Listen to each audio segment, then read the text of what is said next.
Agora estamos completamente envoltos pela escuridão e pela bruma.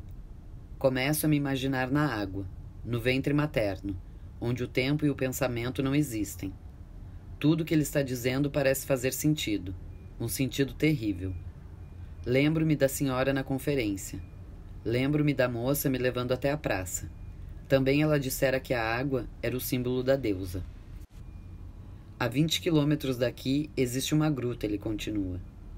Em 11 de fevereiro de 1858, uma menina juntava lenha ali perto, com 2 outras crianças. Era uma garota frágil, asmática, cuja pobreza chegava à beira da miséria. Naquele dia de inverno teve medo de atravessar um pequeno riacho, porque podia se molhar, cair doente, e seus pais precisavam do pouco dinheiro que ganhava como pastora. Foi então que uma mulher vestida de branco, com 2 rosas douradas nos pés, apareceu. Tratou a menina como se fosse uma princesa, e pediu por favor que ela voltasse ali um determinado número de vezes. Depois, desapareceu. As 2 outras crianças que a tinham visto em transe logo espalharam a história. A partir daí começou um longo calvário para ela. Foi presa, e exigiram que negasse tudo. Foi tentada com dinheiro, para que pedisse favores especiais à aparição. Nos primeiros dias, sua família era insultada em praça pública. Diziam que ela fazia tudo aquilo para chamar a atenção. A menina, que se chamava Bernadette, não tinha a menor ideia do que estava vendo. Chamava a tal senhora de Aquilo, e seus pais aflitos foram buscar socorro junto ao padre da aldeia. O padre sugeriu que na próxima aparição ela perguntasse o nome da tal mulher. Bernadette fez o que o padre mandou, mas a resposta foi apenas um sorriso. Aquilo apareceu um total de 18 vezes e a maior parte delas sem dizer nada. Em uma dessas vezes pede para que a menina beije a terra. Mesmo sem entender, Bernadette faz o que Aquilo manda. Um dia, pede para a menina cavar um buraco no chão da gruta. Bernadette obedece. E logo surge um pouco de água lamacenta, porque ali eram guardados porcos. Beba essa água, diz a senhora. A água está tão suja que Bernadette pega e joga fora por 3 vezes, sem coragem de levar à boca. Mas termina obedecendo, embora repugnada. No lugar onde cavou, mais água começa a brotar. Um homem cego de um olho passa algumas gotas no rosto e recupera a visão. Uma mulher, desesperada porque seu filho recém-nascido estava morrendo, mergulha o menino na fonte. Num dia em que a temperatura havia caído abaixo de 0, o menino fica curado. Aos poucos a notícia se espalha, e milhares de pessoas começam a acorrer ao local. A menina continua insistindo em saber o nome da senhora, mas ela apenas sorri. Até que um belo dia, Aquilo se vira para Bernadette e diz: Eu sou a Imaculada Conceição. Satisfeita, a menina vai correndo contar ao padre. Não pode ser, diz ele. Ninguém pode ser a árvore e o fruto ao mesmo tempo. Vá até lá e jogue água benta nela. Para o padre, apenas Deus pode existir desde o princípio, e Deus, ao que tudo indica, é homem. Ele faz uma longa pausa. Bernadette joga água benta em Aquilo. A aparição sorri com ternura e mais nada. No dia 16 de julho, a mulher aparece pela última vez. Pouco depois disso, Bernadette entra para um convento, sem saber que havia mudado por completo o destino daquela pequena aldeia ao lado da gruta. A fonte continua a jorrar, e os milagres se sucedem. A história corre primeiro pela França, e depois pelo mundo inteiro. A cidade cresce e se transforma. Os comerciantes chegam e começam a ocupar o local. Hotéis são abertos. Bernadette morre e é enterrada longe dali, sem saber o que estava acontecendo. Algumas pessoas, para colocar a igreja em dificuldades, já que a essa altura o Vaticano admite as aparições, começam a inventar milagres falsos que depois são desmascarados. A igreja reage com rigor. A partir de determinada data, só aceita como milagres os fenômenos que são submetidos a uma série de rigorosos exames feitos por juntas médicas e científicas. Mas a água continua a jorrar, e as curas continuam. Parece que escuto alguma coisa perto de nós. Sinto medo, mas ele não se mexe. A névoa agora tem vida e tem história. Fico pensando em tudo que está dizendo e na pergunta cuja resposta não entendi. Como ele sabe tudo isso? Fico pensando na face feminina de Deus. O homem ao meu lado tem a alma cheia de conflitos. Há pouco me escreveu dizendo que queria entrar para um seminário católico, mas acha que Deus tem uma face feminina.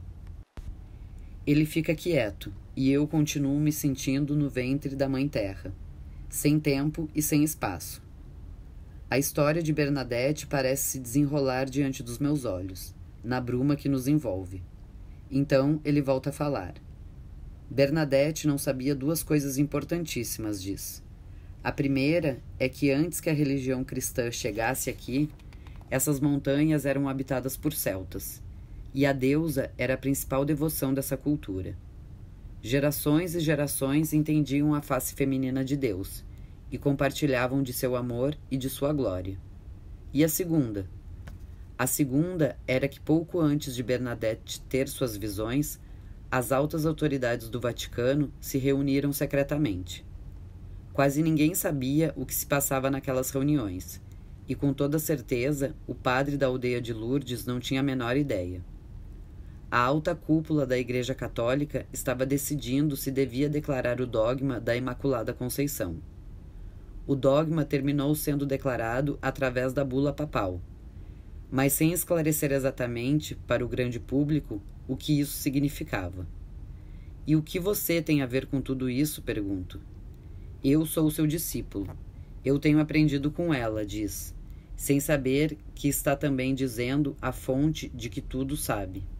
Você a vê? Sim. Voltamos para a praça e cruzamos os poucos metros que nos separam da igreja. Vejo o poço, a luz do lampião e a garrafa de vinho com os 2 copos na borda. Ali devem ter estado 2 namorados, penso. Em silêncio, enquanto os corações falavam entre si. E depois que os corações disseram tudo, começaram a compartilhar os grandes mistérios. Mais uma vez, nenhuma conversa sobre o amor terminou acontecendo. Não importa. Sinto que estou diante de algo muito sério e tenho que aproveitar para entender tudo o que puder. Por alguns momentos lembro meus estudos. Zaragoza, o homem da minha vida que pretendo encontrar. Mas isso agora me parece distante, envolto na mesma bruma que se espalha por Saint-Savin. Por que você me contou toda essa história da Bernadette? Pergunto. Não sei o motivo exato, responde ele, sem me olhar direto nos olhos. Talvez porque estamos perto de Lourdes. Talvez porque depois de amanhã seja o dia da Imaculada Conceição. Talvez porque eu queira lhe mostrar que o meu mundo não é tão louco e solitário como pode parecer. Outras pessoas fazem parte dele e acreditam no que estão dizendo.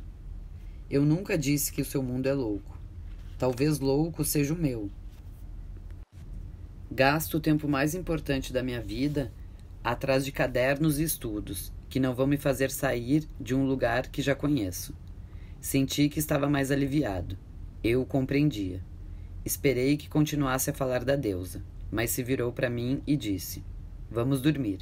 Bebemos muito. Ele dormira logo. Eu fiquei um longo tempo acordada, pensando na neblina, na praça lá fora, no vinho e na conversa. Li o manuscrito que me emprestou e me senti feliz. Deus, se realmente existisse, era pai e mãe. Depois apaguei a luz e fiquei pensando no silêncio junto ao poço. Naqueles momentos em que não conversamos, foi o que percebi o quanto estava próxima dele. Nenhum dos dois havia dito nada. É desnecessário conversar sobre o amor, porque o amor tem sua voz própria e fala por si próprio. Naquela noite à beira do poço, o silêncio permitiu que nossos corações se aproximassem e se conhecessem melhor. Então meu coração escutou o que o seu coração dizia e sentiu-se feliz. Antes de fechar os olhos, resolvi fazer o que ele chamava de exercício do outro.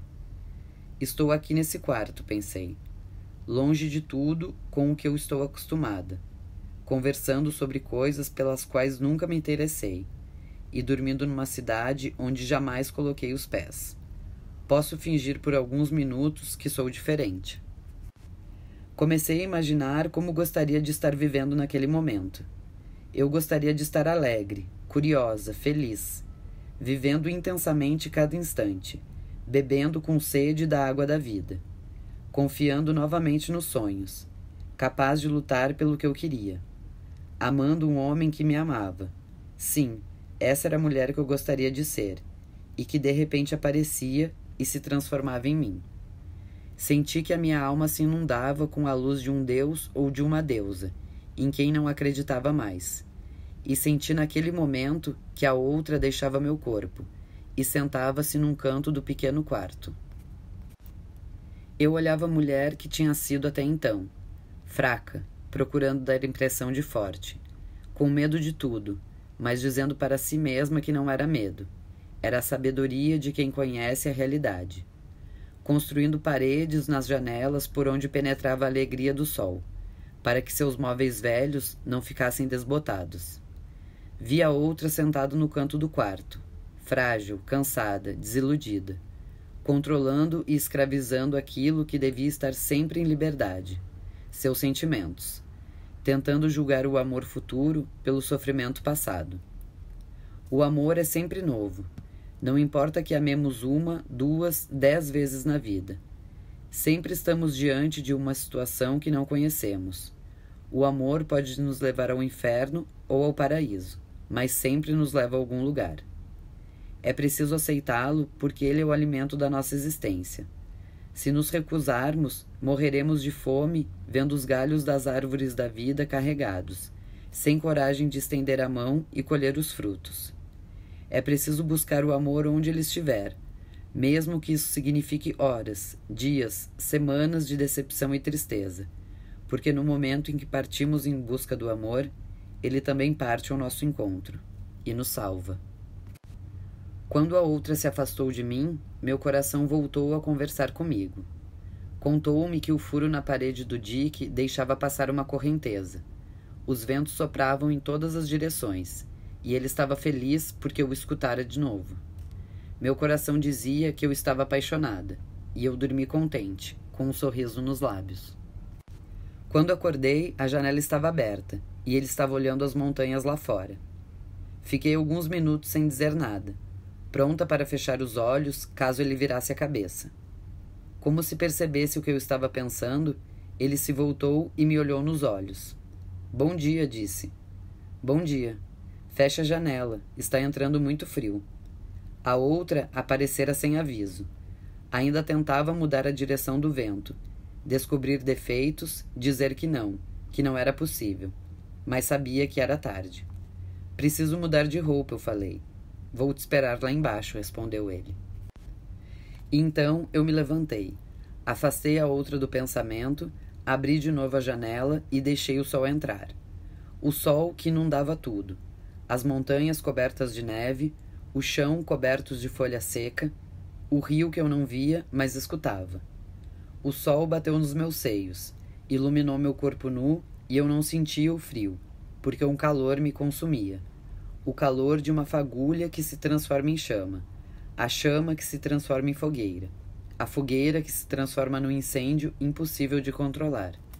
Eu sabia, e queria, e sabia que a partir daquele momento iria conhecer os céus e os infernos, a alegria e a dor, o sonho e a desesperança, e o que não podia mais conter os ventos que sopravam dos cantos escondidos da alma. Sabia que a partir daquela manhã o amor me guiava, embora ele já estivesse presente desde a infância, desde que o vi pela primeira vez, porque nunca o esqueci, embora tivesse me julgado indigna de lutar por ele. Era um amor difícil, com fronteiras que eu não queria cruzar. Lembrei da praça em Sória, o momento em que pedi para que ele procurasse a medalha que eu havia perdido. Eu sabia. Sim, eu sabia o que ele queria me dizer, e não queria escutar, porque era como certos rapazes que um belo dia vão embora em busca de dinheiro, aventuras ou sonhos. Eu precisava de um amor possível. Meu coração e meu corpo estavam ainda virgens, e um príncipe encantado viria me encontrar. Naquela época, pouco entendia de amor. Quando o vi na conferência e aceitei o convite,